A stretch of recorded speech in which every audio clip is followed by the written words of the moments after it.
नवंबर 2022 भारत में एक ऐसा मामला सामने आया जिसने हर किसी को हिलाकर रख दिया। एक लड़की जिसने प्यार पर भरोसा किया लेकिन वही उसकी मौत की वजह बन गया। यह कहानी है श्रद्धा वॉकर की और उस इंसान की जिसने उसका भरोसा तोड़ दिया। आफ्ताब पूनावाला। श्रद्धा वॉकर महाराष्ट्र के मुंबई की रहने वाली थी। एक साधारण लड़की जिसके सपने भी साधारण थे। कॉल सेंटर में काम करते हुए उसकी मुलाकात हुई आफ्ताब से। धीरे धीरे दोस्ती हो गई और धीरे धीरे यह दोस्ती प्यार में बदल गई, लेकिन इस रिश्ते को श्रद्धा वॉकर के परिवार ने स्वीकार नहीं किया। फिर भी दोनों ने फैसला किया, साथ रहने लगे और दोनों दिल्ली आ गए। दिल्ली में महरौली में साथ रहने लगे। शुरुआत में सब ठीक था, लेकिन धीरे धीरे रिश्ते में झगड़े बढ़ने लगे। कई बार बहस इतनी बढ़ जाती कि लड़ाई हो जाती।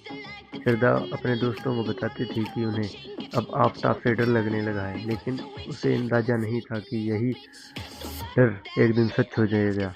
18 मई 2022। उस रात भी दोनों के बीच झगड़ा हुआ और झगड़ा इतना बढ़ गया कि आफ्ताब ने श्रद्धा का गला दबा दिया। कुछ ही मिनटों में सब खत्म हो गया, लेकिन असली खौफनाक कहानी तो अब शुरू हुई। आफ्ताब ने श्रद्धा के शरीर के 35 टुकड़े किए और उन्हें फ्रिज में छुपा दिया। फिर कई दिनों तक रात में जंगल में जाकर उन्हें एक एक करके फेंकता रहा।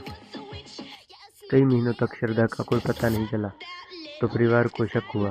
फिर पुलिस में शिकायत दर्ज हुई, जांच शुरू हुई और आखिरकार पुलिस पहुंची आफ्ताब तक। लंबी पूछताछ के बाद उसने सच कबूल कर लिया।